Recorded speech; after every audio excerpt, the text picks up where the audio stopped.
우리의 인생은 선택이라 그렇게 말할 수가 있습니다. 우리가 살아가면서 끊임없는 선택을 합니다. 이것을 고를까 저것을 고를까. 여러분이 옷을 하나 산다 할지라도 얼마나 많은 그 선택의 그 기로에 서 있습니까? 간 이 옷이 좋을까 저 옷이 좋을까. 그래서 고심고심하다가 하나의 옷을 샀어요. 근데 집에 와서 또 입어보니까 영 아니에요. 그러면 어떻게 합니까? 또 가지고 가서 또 바꾸고 또 그래서 집에 와서 보니 또 마음에 안 들고. 혹시 그런 적은 없으신가요? 예. 그러니까 무엇을 입을까 무엇을 마실까 또 무엇을 입을까 무엇을 할까라고 하는 그런 선택의 연속이 우리의 인생이라 그렇게 말할 수 있을 겁니다. 그래서 어떤 것을 선택했는데 이게 정말 제일 알짜배기인 줄 알고 선택했는데 이게 아닌 거예요. 그러니까 뭐예요? 후회하고 또 미련을 갖는 것이에요. 그때 이렇게 했었으면 좋았을 것을. 예. 왜? 선택을 잘못했기 때문에. 근데 여러분들이 어떤 것을 선택하더라도 사람들은 후회하고 미련을 갖게 돼 있습니다. 그래서 어떤 우리 그 시찰의 목사님 그 딸이 쌍둥이인데 그 대학을 나와가지고 취업을 했대요. 둘 다 간호학과를 나와가지고 그래서 한 딸은 연세대에 이렇게 그 의대에 거기서 이제 간호사로 이렇게 취업해 갔는데 처음에 선택할 때 일반 병실을 갈 것이냐 아니면 응급실로 갈 것이냐 그 선택이었다는 거야. 그러니까 응급실이 좋을 것 같아요. 응급실로 갔더니 앵걸 응급실이 진짜 힘들더라는 거야. 날마다 그만둘 것을 그만둔다고 부모가 그렇게 설득해 여기만 견뎌라. 근데 결국 너무너무 힘들어가지고 뭐 새벽 2시에도 오고 3시도 오고 또 너무 힘드니까 그만을 뒀는데 요즘 와가지고는 엄마를 원망한대요. 그때 조금만 붙잡아주지. 껄껄껄 한다는 거예요. 거기서 나오는 것을 후회한다는 거예요. 네, 그렇습니다. 그러니까 우리는 무엇을 선택하든 간에 다 후회하게 돼 있어요. 미련을 갖게 돼 있어요. 그게 우리의 인생인 것 같습니다. 근데 우리가 지금 여기서 예배드리는 것 이것은 여러분들이 선택한 것 같지만 아니에요. 하나님께서 먼저 저와 여러분을 창세전에 예정하시고 선택하셔서 하나님의 자녀로 부르셨다고 하는 사실을 우리는 기억할 필요가 있습니다. 그렇기 때문에 우리의 신앙의 핵심은 뭐냐? 하나님과 관계예요. 하나님께서 왜 우리를 선택했을까요? 왜 우리를 구원해서 하나님의 자녀로 세웠을까요? 그것은 하나님과 관계 안에 있게 하시려고 한다고 하는 것을 여러 번 강조를 했습니다. 여러분 우리가 어떤 부분을 이해하는 데 있어 가지고요 내 식으로 이해하면 낭패될 보는 경우들은 많습니다. 어떤 물건 하나 샀어요. 저도 그런 경우들 가끔 있는데 물건 하나 샀는데 설명서를 읽어보지도 않고 조립을 하거든요. 그러면 이게 낭패를 보는 거예요. 다시 다 뜯어가지고 오늘 시간만 낭비돼요. 왜? 시간을 아끼려고 설명서를 안 읽었단 말이에요. 그러다 보면 낭패를 보는 경우도 있어요. 중요한 것은 사용 설명서를 잘 읽고 그 설명하는 그대로 조립하면 전혀 문제가 없다라고 하는 겁니다.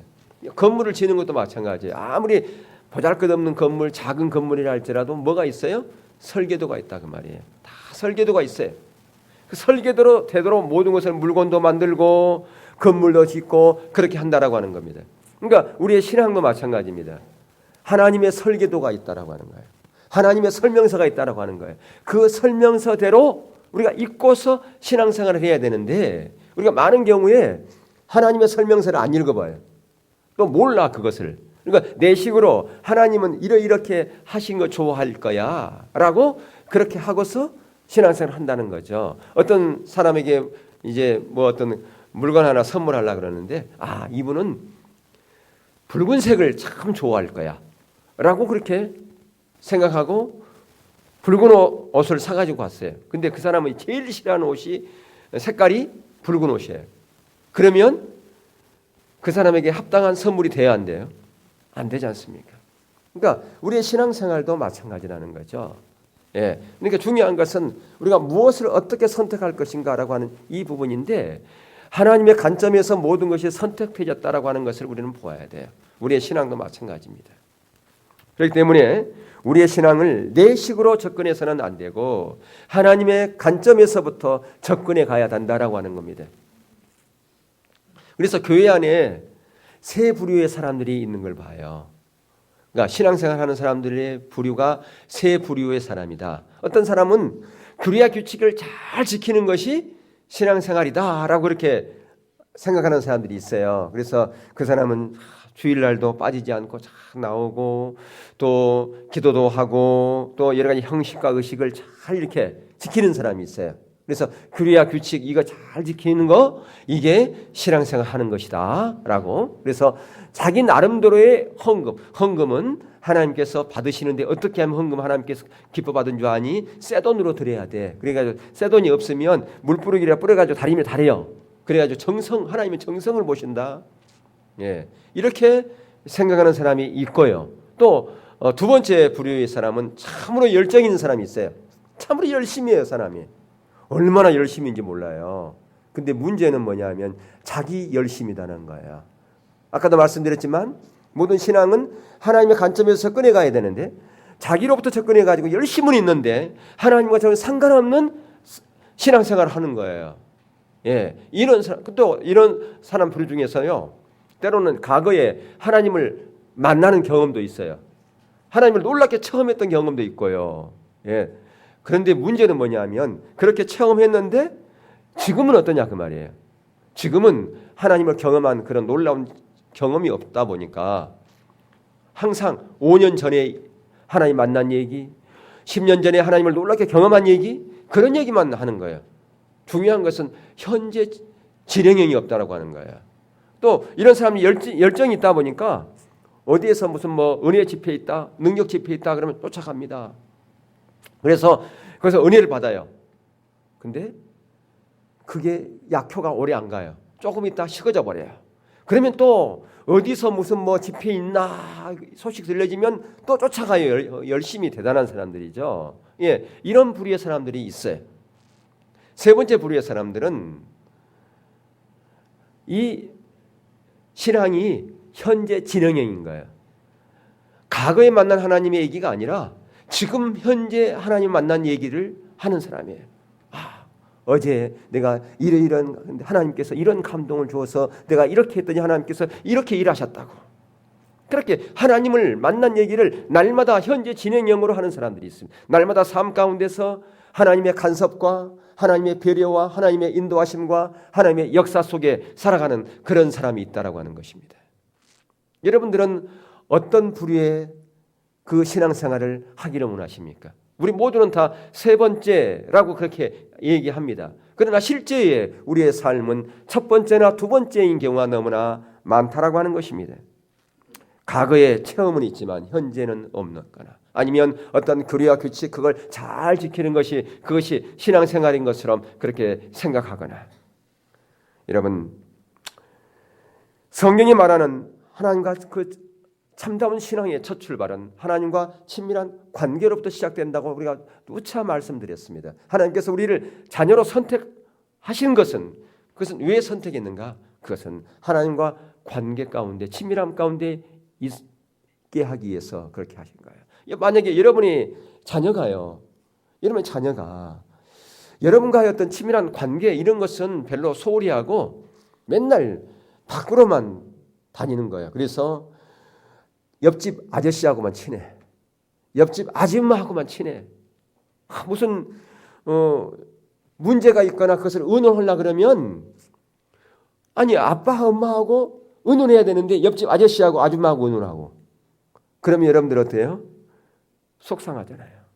우리가 어떤 경우에 신앙생활을 그렇게 하는 경우들이 있다라고 하는 것입니다. 우리가 하나님을 아버지라고 이렇게 부르면서 그분을 주님이라 그러면서 어떤 문제가 닥쳤는데 그 문제를 그분과 의논하기보다는 다른 데서 그 문제 해결점을 찾는 거예요. 하나님 아닌 다른 방법으로 그걸 찾는 경우도 너무 많지 않습니까? 말은 하나님과 관계, 친밀한 관계를 말하면서 실제에 우리의 삶은 전혀 다른 삶을 살아가는 경우들이 있다라고 하는 것입니다. 여러분, 신앙이라고 하는 것은 하나님과 동행하는 삶이잖아요. 주님과 친밀한 관계 속에서 동행하면서 인격적인 그분과 친밀한 사랑의 교제를 나누는 것, 그게 우리의 신앙생활 아니겠습니까? 그리고 하나님과 동행하면서 우리의 뜻이 내려지고 우리의 생각이 내려지고 내 방법이 내려지고 점점 성숙하면서 하나님의 의도와 목적을 더 밝히 알고 그렇게 따라가는 그런 삶, 그게 우리의 신앙이다, 그렇게 말할 수가 있는데요. 여러분, 사람과의 만남 가운데서도요, 서로 관계가 깊어지면 서로를 더 깊이 알고 사랑하고 배려하고 도움을 주고 그렇습니다. 예, 처음부터 그 사람을 알 수 없어요. 그 사람에게 배려하거나 그 사람에게 양보하거나 그런 게 될 수가 없어요. 알면 알수록 서로 사랑이 깊어지면 상대방 입장에서 또는 배려하고 섬기는 그런 일이 가능하다라고 하는 것입니다. 하나님과 우리 사이 관계도 이와 같이 돼야 되는 것입니다. 그분과 더 깊은 교제 가운데, 친밀함 가운데 있는 인격적인 그 관계 가운데 우리가 있음으로 말미암아 우리의 사랑의 교제가 점진적으로 자라나게 돼 있고요. 우리의 신앙이 성숙한 자리로 가게 돼 있습니다. 신앙이 성숙하다는 것은 무슨 얘기냐? 내 의도가 내려지고요. 내 뜻이 내려지고 내 목적이 내려지고 하나님의 의도와 목적에 포커스를 맞추고 그거에 우리의 삶을 조정해서 가는 것, 그것이 믿음의 성숙입니다. 믿음의 성숙이라고 하는 것은 그것을 말하는 거예요. 여러분, 주님의 뜻이 무엇인지 처음에는 잘 모를 수도 있어요. 하나님의 기쁘게 하는 것이 성경에 나와 있지만 누가 얘기하지만 그걸 이게 잘 모를 수 있다 그 말이에요. 모른다는 하는 것은 이 머리로 모른다는 얘기 아니라 내가 그렇게 잘 안 가 몸의 반응이 안 될 경우가 있다 그 말이에요.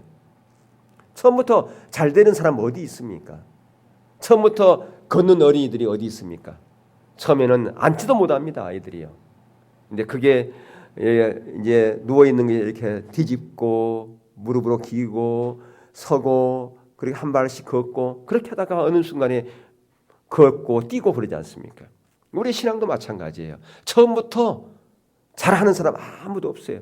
처음에는 다 누워있는 신앙 같은 거예요. 앉지도 못하는 그런 신앙입니다. 그런데 그 신앙이 점진적으로 자라나게 돼 있어요. 어떻게 자라나느냐? 하나님과 관계 가운데서 자라나게 돼 있어요. 우리 신앙은 하나님과 관계를 떠나서는 절대로 우리 신앙이 성숙이 불가능합니다. 자라나지 않습니다. 여러분, 그렇기 때문에 우리의 신앙은 현재 진행형이에요. 계속해서 주님과 관계 가운데 있는 것이 중요하다라고 하는 것입니다. 만약에 내가 과거에 만난 하나님의 그 경험, 그것은 있는데 현재적인 만남이 없다면 그것은 하나님과 관계가 깨어졌기 때문에 그런 거예요. 하나님과 관계가 깨어지면요, 과거에 만난 하나님의 얘기는 할 수 있지만 지금 만난 하나님 얘기는 할 수가 없어요. 예, 관계가 깨어져 있기 때문에. 그래서 만약에 우리 자신을 영적인 우리의 진단을 했을 경우에 나는 현재 진행이 안 된다라고 한다면 그것은 하나님과 관계가 깨어졌기 때문이다라고 이렇게 보면 돼요. 그러면 그 관계를 복원하려면 어떻게 되겠습니까? 주님을 찾는 자리로 가는 것밖에 없어요. 주님을 찾는 자리를 그냥 어떻게 찾느냐? 내 목적, 내 기도 제목 다 내려놓고 하나님 앞에 가는 거예요. 그리고 처음부터 기도가 안 돼요. 그럼 뭐부터 해야 돼요? 찬양과 경배부터 하는 거예요. 다 내려놓고.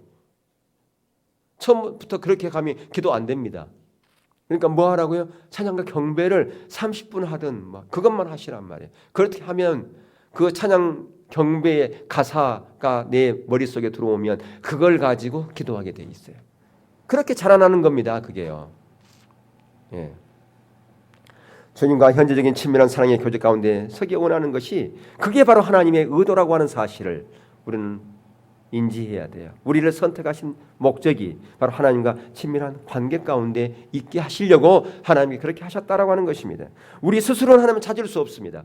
여러분 스스로 하나님 절대 찾을 수 없어요. 주님이 먼저 우리를 택하시고 먼저 사랑하시고 먼저 우리에게 손 내밀으셨기 때문에 우리를 이끄셨기 때문에 가능한 거예요. 우리 스스로 하나님을 절대로 찾을 수 없어요. 우리 스스로 하나님의 자녀가 될 수 없어요.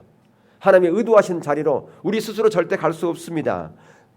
성령의 도우심 없이, 성령의 능력 없이.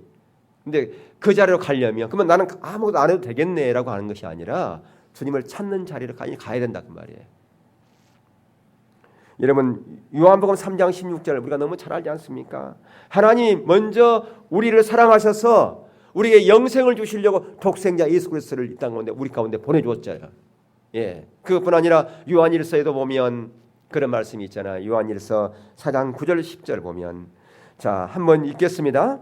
보세요. 시작. 하나님의 사랑이 우리에게 이렇게 나타난 바 되었으니 하나님이 자기의 독생자를 세상에 보내심은 그로 말미암아 우리를 살리려 하심이라. 사랑은 여기 있으니 우리가 하나님을 사랑한 것이 아니요 하나님이 우리를 사랑하사 우리 죄를 속하게 하여 화목 제물로 그 아들을 보내셨습니다. 예, 여기 9절과 10절에서 사랑이란 단어가 제일 많이 나옵니다. 뭐냐? 여기서 우리가 언뜻 보면 하나님께서 우리를 구원하기 위해서 예수 그리스도를 우리 가운데 화목 제물로 보냈구나라고 그렇게 볼 수 있지만요. 여기서 킵 워드는 뭐냐? 사랑이에요. 사랑. 사랑했기 때문에 그게 가능했다 그 말이에요. 여러분 정말로 사랑하면 생명을 주게 돼 있잖아요. 예, 그러니까 이 사랑이란 말이에요. 먼저 하나님께서 우리를 사랑했기 때문에 독생자를 보내주었고 그분께서 십자가에 죽으셨다라고 하는 겁니다. 사랑의 워드예요. 이 사랑을 하나님께서는 저와 여러분이 알기를 원하시는 겁니다. 내가 너희들을 얼마나 사랑한 줄 아니? 그 사랑을 정말 제발 알아. 그 사랑을 알게 하시려고 하늘의 보좌를 비우시고 인간의 몸으로 이 땅 가운데 오셨다라고 하는 겁니다. 그리고 십자가에서 죽으신 거예요. 그 사랑을 알게 하려고요. 여러분 사랑은요 열정을 수반합니다. 예, 진정한 사랑은 열정이 있어요. 다른 사람을 정말 사랑하면 열정이 있잖아요. 근데 그 열정은 또 뭘 수반하느냐? 행동을 수반하게 돼 있어요. 사랑한다 그러면서 열정도 없거나 행동이 없다. 그러면 사랑합니까? 예, 사랑하면 추운 겨울날 나 뭐가 먹고 싶은데 그러면 옷 입고 나가게 돼 있어요. 예, 그러니까 여기에 남자들 많은데 자기 아내가 나 이거 뭐 먹고 싶은데 에이 추운데 뭘? 그러면 사랑하지 않는 거예요. 그거요. 사랑하면 열정적으로 사랑하면 옷 입고 나가게 돼 있어요. 아멘. 근데 그게 안 된다 그러면 그냥 열정이 없는 거예요. 사랑하지 않는 거예요 지금.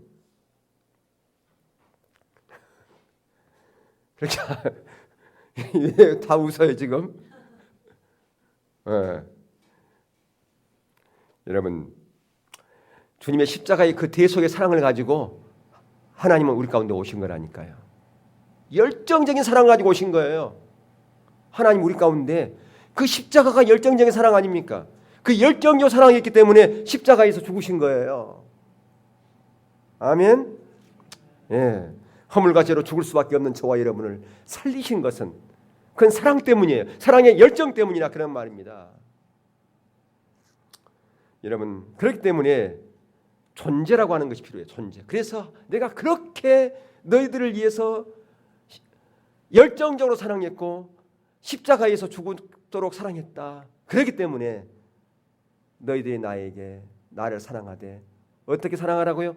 존재를 다해 사랑하라. 그렇게 말씀하신 거다 그 말이에요. 자, 마가복음 12장 30절 볼까요? 바로 그 말이에요. 지금 시작. 내 마음을 다하고 목숨을 다하고 뜻을 다하여 힘을 다하여 주 너희 하나님을 사랑하라 하신 것이라. 보세요. 마음을 다하고 목숨을 다하고 뜻을 다하고 그렇게 하나님을 사랑하래요. 존재를 다해서 하나님을 사랑하라 그 말입니다. 예. 눈으로만 사랑하면 안 돼요. 입술로만 사랑하면 안 돼요. 말로만 사랑하면 안 돼요. 목숨을 다하고 뜻을 다하여, 그러니까 존재를 다하여 열정적으로 그렇게 사랑하라 그 말입니다. 그러니까 하나님을 사랑한다면 하나님을 어떻게 섬길지 알게 되는 겁니다. 정말 하나님을 사랑한다면 하나님을 어떻게 섬길지가 나오는 거예요. 답이. 여러분 그렇기 때문에 하나님과 사랑의 관계 가운데는요 수준이 있어요. 어떤 수준? 질적인 수준이 있습니다. 네, 사랑도 수준이 있다니까요. 그래요 안 그래요? 사랑 수준이 있을까요 없을까요? 모르겠어요. 질적인 수준이 있다니까요. 사랑한다고 입술로만 고백하는 사랑도 있을 거 아니겠어요? 예, 그 예수님의 사랑, 하나님의 사랑은 그 질적인 수준에서 최고 봉이지 않습니까? 그런 질적인 수준이 있다 그 말입니다. 예, 사랑의 관계에는 그러니까 어떻게 우리가 사랑할 것인가라고 하는 문제예요. 우리 모두는 다 하나님을 사랑한다고 그렇게 말하잖아요. 당신 하나님 사랑합니까? 그러면 다 아멘 그렇게 얘기를 합니다. 근데 이 질적인 수준을 통과해야 그게 진정한 하나님의 사랑일 수 있다라고 하는 것입니다. 상대편 관점에서 모든 사랑이라고 하는 것을 봐야지 내 관점에서 사랑을 얘기하면 안 돼요. 그 사람 사랑하는데? 어떻게 사랑하는데? 내 마음으로 사랑해. 나 눈으로 사랑해. 여러분 눈으로 말하는 것으로 사랑하는 것, 또 마음으로 말하는 것으로 사랑하는 것, 말로만 사랑하는 것, 그것도 하나의 사랑일 수 있어요. 그렇지 않습니까? 어떤 사람은 좀 사랑이라고 고백 좀 해보세요. 사랑한다고. 그냥 마음으로 하면 되지 뭐. 그런 사람도 있어요. 눈으로 나는 사랑해. 눈으로. 그렇게 말하는 사람도 있어요. 근데 마음으로 표현하는 것도 좋지만 입술로 표현하는 것이 더 질적으로 뛰어난 사랑이에요. 그리고 입술로 고백했으면, 입술로 사랑한다고 했으면 그게 행동으로 나와야 된단 말이에요. 당신은 맨날 입으로만 사랑한대. 그런 사람이 있잖아요. 그죠? 행동으로 옮겨야 되잖아요. 아멘. 혹시 그런 사람들이 있어요? 여러분 가운데? 예, 그런 사람이 있는 것 같아요. 보니까. 예, 여러분 우리 스스로는 속일 수가 없어요. 예, 여러분 그렇기 때문에 갈라디 6장 7절에 하나님은 우리에게 너희 자신을 스스로 속이지 말라 그렇게 말씀했어요. 스스로 속이지 말래. 예, 여러분 하나님께서 원하시는 사랑이 무엇인가를 우리의 관점으로 보는 것이 아니라 하나님의 관점에서 보는 게 중요하다니까요. 아까도 말씀 사용 설명서에 얘기했죠. 하나님의 사용 설명서를 봐야 돼요. 우리가 그것을 사용 설명서를 보지도 않고 우리 나름대로 그냥 하나님의 사랑은 이럴 거야라고 이렇게 접근해서는 안 된다라고 하는 겁니다. 하나님의 관점에서부터 하나님의 사랑이 무엇인가를 보면서 접근해 내려와야 된다라고 말. 그래야 진정한 사랑이 무엇인지를 알게 되는 것이다라고 하는 것입니다. 성경은 그렇기 때문에 무엇을 섬길지, 무엇을 선택할지 그것이 바로 사랑이라고 하는 것과 관련이 있음을 말씀하고 있어요. 무엇을 선택하느냐에 따라서 내가 진정 하나님을 사랑하는지 아는지가 결정된다라고 하는 것입니다. 그래서 오늘 본문에서 보면 하나님을 섬기는 데 있어서 재물 얘기하고 있어요. 여러분 우리가 하나님을 섬기는 데 있어서 방해되는 요소 중에 하나가 재물이에요. 뭐 재물만 있는 게 아니고 다른 것도 있을 수 있습니다. 그래서 예수님께서 공생의 기간에 이 말씀을 선포하실 때 가장 많은 분량이 뭐였냐? 하나님 나라였어요. 하나님 나라를 가장 많이 선포하셨고 두 번째가 뭐냐? 재물에 관한 것이었어요. 예, 왜? 재물이 그만큼 중요하기 때문에 그렇습니다. 여러분 재물은 우리의 가장 실적이 민감한 문제 중에 하나입니다. 우리가 하나님을 사랑하는 데 있어서 다루고 넘어가야 될 문제이기 때문에 그래요. 오늘 본문에서 보면 24절에 보세요. 한 사람이 두 주인을 섬기지 못할 것이니 혹 이를 미워하고 저를 사랑하거나 혹 이를 중히 여기고 저를 경히 여김이라. 너희가 하나님과 재물을 겸하여 섬기지 못하느니라. 여러분 재물이 무슨 사람이에요 섬기게. 그렇지 않습니까? 예, 지금 의인화했어요. 인격적인 사람이나 하나님에게 우리가 섬긴다 그렇게 말하지 재물이 무슨 물건인데 뭐 그것을 어떻게 섬길 수 있나요? 그러니까 의인한 거라 그 말입니다. 하나님도 재물도 주인이 우리의 삶의 주인이 될 수 있는데 그 둘 중 하나를 선택하라 그 얘기입니다. 그러니까 우리는 많은 경우에 하나님을 섬긴다 그러면서도 이 재물에 우리의 마음이 뺏기는 경우들이 많이 있습니다. 그래서 하나님을 섬기는 데 있어서 가장 방해되는 요소가 뭐냐? 재물이다라고 하는 것이에요. 그래서 두 주인을 섬기지 말라는 것은 19절에서부터 너희 눈이 어디에 고정돼야 될지, 그래서 그 눈이 싱글 포커스라고 하는 영어 단어가 나와요. 너희 눈이 한 곳에만 고정해라라고 하는 것입니다. 한 곳만, 한 주인만 섬겨라 라고 하는 것을 지금 말씀하면서 선택의 문제를 얘기하고 있어요. 이러면 무엇을 선택할지를 지금 주문하고 있는 것입니다. 저와 여러분에게 무엇을 선택할지, 끊임없이 우리의 신앙생활에서는 선택의 문제라니까요. 하나님을 믿지만 또한 다른 것도 선택해야 될 그 기로에 우리가 서 있는 경우가 너무 많습니다. 과연 나는 하나님만 섬길 것인가, 아니면 하나님도 섬기고 재물도 섬기고 하나님도 섬기고 다른 나에게 유익한 것도 섬길 것인가? 둘 중 하나만 섬기라 그러면 무엇을 섬길 것인가라고 하는 그런 선택의 기로에 서 있을 때가 많다 그 말입니다. 그런 경우에 과연 나는 하나님만 섬기겠습니다 라고 그렇게 말할 수 있겠냐 그 말입니다. 내가 어떤 그런 선택의 지금 그런 자리가 아니기 때문에 우리는 그렇죠, 저는 하나님만 섬길 거예요 라고 그렇게 말하지만 그 두 가지 중에 하나 결정해야 될 그런 순간에 많은 사람들이 저 하나님도 섬기고요, 이것도 섬길게요 라고 그렇게 하는 경우가 많아요. 두 주인을 섬기는 것, 그것은 바로 뭐냐? 그것은 하나님을 섬기는 것이 아니라 실제로는 뭘 섬기는 것이다? 하나님 아닌 다른 재물, 그걸 섬기는 것이요. 이 두 가지를 섬기는 것을 성경은 뭐라고 그러느냐? 그것을 혼합주의 신앙이요 우상 숭배라 그렇게 말씀하고 있다라고 하는 겁니다. 여호수아서 24장 15절 보시면, 자 거기서 여호수아가 이스라엘 백성들을 향해서 무엇을 섬길 것인지, 무엇을 선택할 것인지 그것을 지금 주문하고 있어요. 한번 보겠습니다. 만일 여호와를 섬기는 것이 너에게 좋지 않게 보이거든 너희 조상들이 강 저쪽에 섬기던 신들이든지 또는 너희가 거주하는 땅에 있는 아무리 족속의 신들이든지 너희가 섬길 자를 오늘 택하라. 오직 나와 내 집은 여호와를 섬기겠노라. 예, 오직 나와 내 집은 여호와를 섬기겠노라. 예, 우리가 무엇을 섬기고 누구를 섬길 것인지 그걸 선택하라 그 말입니다. 우리 모두는 다 그렇죠, 우리는 하나님을 섬길 겁니다, 하나님을 선택할 것입니다 라고 이렇게 말합니다. 근데 여기서 선택은 하나님만이라고 하는 것이에요. 여기에 키 포인트가 있어요. 누구만? 하나님만 사랑하는 거예요. 여러분, 두 사람이 이렇게 사귀는데 남자가 여자한테 그러는 거예요. 나 당신도 사랑해. 그러면 되겠어요?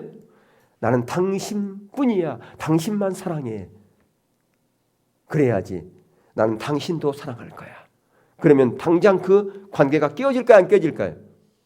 관계가 깨어지죠. 예.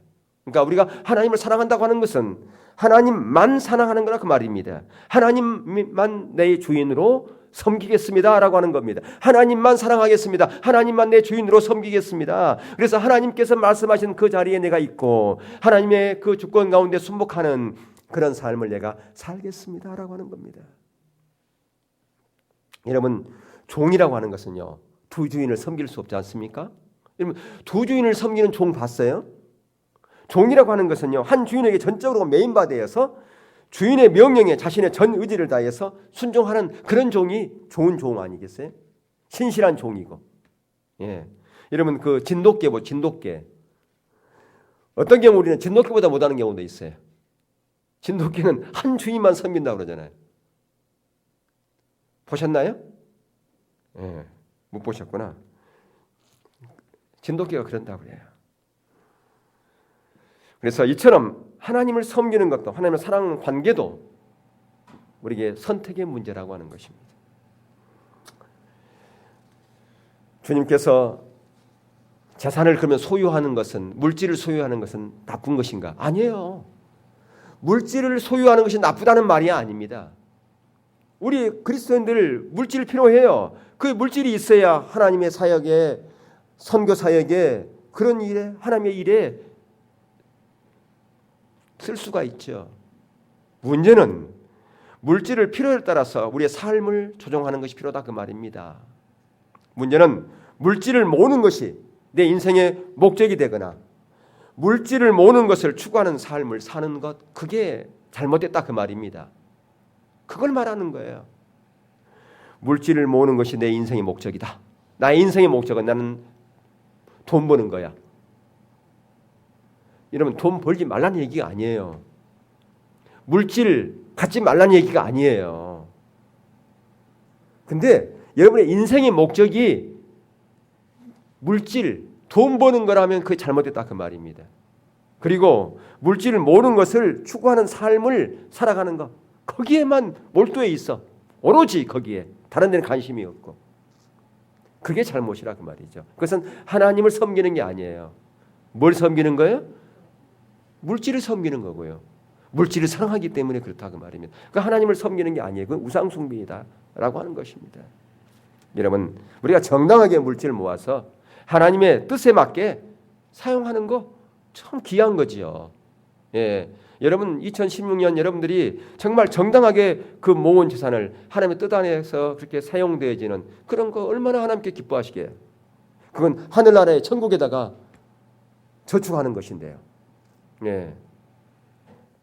근데 중요한 것은 그게 되려면 우리의 주도권이 하나님께 있어야 그게 가능해요. 하나님의 주도권 안에 우리의 모든 것이 내려지지 않으면 그 절대 불가능합니다. 내가 내 인생의 주인인데 어떻게 그게 가능하겠습니까?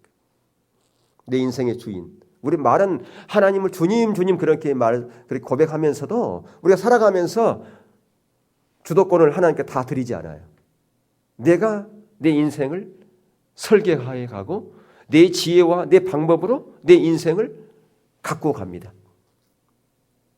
예, 아까 우리 여기 영상 본 것처럼 그렇게 비상하는 2016년 되려면 내 것이 내려지고 성령님께 모든 걸 맡기고 성령의 인도하심을 따라가야 그렇게 비상하는 승리하는 한 해가 될 수 있다 그 말입니다.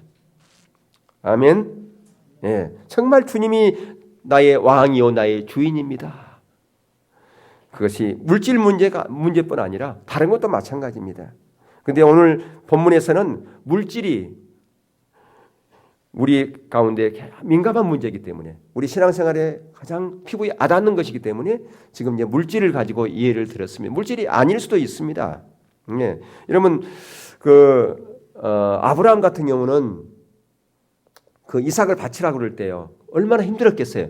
근데 아브라함에게 이삭 바치는 것과 너 재산 다 바치는 것과 둘 중 하나 선택하라고 그랬으면 아브라함 뭘 선택했을 것 같아요? 예? 재물 선택했겠죠. 예, 그러니까 아브라함에게는 재물 드리는 것이 더 쉬울 수 있어요. 그러니까 경우에 따라서 다르단 말이에요. 때로는 재물이 아닌 내가 정말 소중히 여긴 것을 하나님께서 달라 그럴 수도 있어요. 그럴 때 우리가 기꺼이 손을 내놓을 수 있느냐, 손을 펼 수 있느냐, 여러분 가능할 것 같습니까? 잘 안 되죠. 예, 그러니까 주의 은혜가 필요해요. 예, 그러면 하나님은 성경은 그렇게 말씀하실까? 우리가 힘든데 우리가 하기 힘든 그것을 이렇게 하라 그럴까라고 하는 것입니다. 성경 말씀은 그렇게 하는 것인데 아니 하나님께서 부족해서 그런가? 아니라는 거예요. 왜 그럴까요? 정말 네가 나만 섬기기를 결단하느냐, 나만 사랑하는 것 그게 사실이냐, 그걸 테스트해 보는 거라 그 말이에요. 예. 그러니까 어떤 사람은 그냥 하나님께 그 달라 그러면 내가 다 드릴게요라고 두 손을 펴는 사람이 있어요. 왜 펼까요? 하나님 안에 모든 것이 다 있음을 알기 때문에, 그걸 경험했기 때문에 그게 가능하죠. 하나님이면 돼요. 하나님은 나는 족합니다. 그러한 우리의 신앙 고백이 저와 여러분의 고백이 될 수 있기를 주의 이름으로 축원합니다. 여러분 그러니까 재물이 여러분의 힘이 되면서는 안 된다라고 하는 겁니다.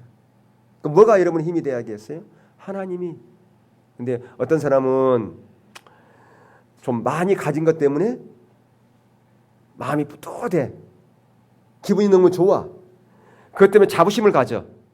또 어떤 사람은 너무 없는 것 때문에 낙심되죠. 왜 그럴까요? 재물이 주인이기 때문에 그런 거예요. 재물이 주인이면 많이 가진 것 때문에 자부심 갖고요. 재물이 주인이면 없을 때 낙심하고 그래요. 정말 하나님만이 힘이면 내가 있거나 없거나 낙심할 필요 없고 자부심 가질 필요가 없잖아요. 근데 우리가 너무나 없으면 낙심되고 여러분 낙심할 필요 없어요. 하나님이 여러분 가운데 힘이 되시니까. 나의 힘이 되신 여호와여 찬양은 우리 열심히 잘하잖아요. 예. 근데 돈이 없으면 힘이 없어가지고 낙심이 푹 기가 죽어가지고 그럴 필요 없다는 거예요. 나는 나의 힘이 되신 여호와여. 내가 주님을 사랑합니다. 그렇게 고백하기를 주의로 축복합니다. 그렇다면 여러분 우리가 11조 얘기 많이 하잖아요. 11조는 주님의 주권이다 그렇게 얘기하는데 그러면 나는 11조를 나는 드리는데요. 그러니까 나는 하나님의 주권 가운데 있습니다. 물론 있을 수도 있지만 아닐 수도 있다는 거예요. 11조를 드렸기 때문에 나는 주님의 주권 가운데 있다. 그렇게 보면 또 안 돼요. 예. 그러니까 11조를 드리지만 또 다른 어떤 소유한 그것 때문에 내가 하나님 앞에 주권 가운데 못 들어가는 경우도 있을 수 있어요. 11조는 드리지만 다른 영역일 수 있다 그 말입니다. 내가 소중히 여긴 것 그것을 하나님께서 내놓으라 그러면 아까 보세요. 아브라함 같은 경우에 아브라함에게는 물질로 하나님께 테스트 안 했어요. 독자를 내놓으라 그랬지.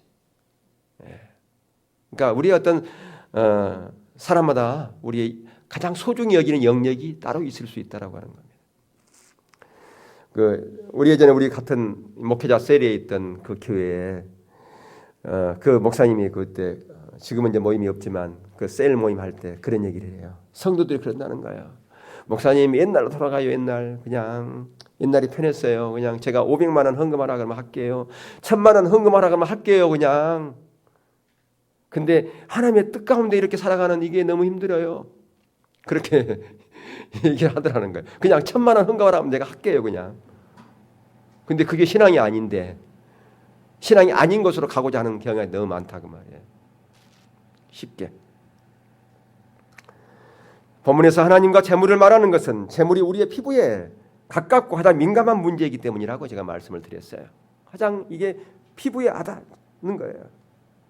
여러분 아브라함에게 독자 이삭을 바치라고 그럴 때 그는 고심 안 했어요. 즉각 했다고 그러지 않습니까? 아침부터 이삭을 데리고 갔어요. 그래서 하나님께서 그 아브라함의 믿음을 보고 이제야 너의 믿음을 내가 보았다 그렇게 말씀했거든요. 이게 우리의 신앙입니다.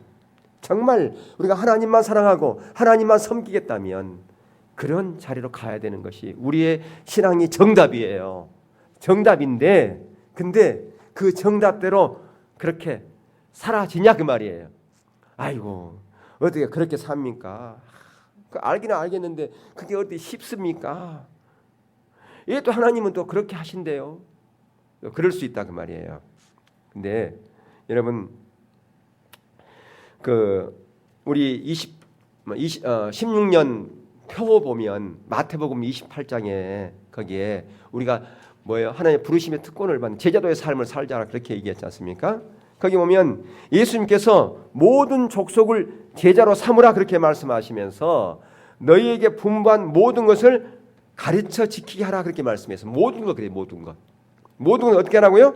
가르쳐 뭐하라? 지키게 하라. 모든 것이라고 그랬어요. 일부는 빼. 그 사람에게 좀 걸림돌이 되는 거. 그거 얘기했다가는 그 사람 시험 든다. 그거 얘기하면 그 사람 교회 안 나온다. 그건 좀 빼고 적당하게 가르치고 지키라 그래라. 그렇게 했나요? 아니면 모든 것이라고 그랬나요? 모든 것이라고 그랬단 말이에요. 모든 것.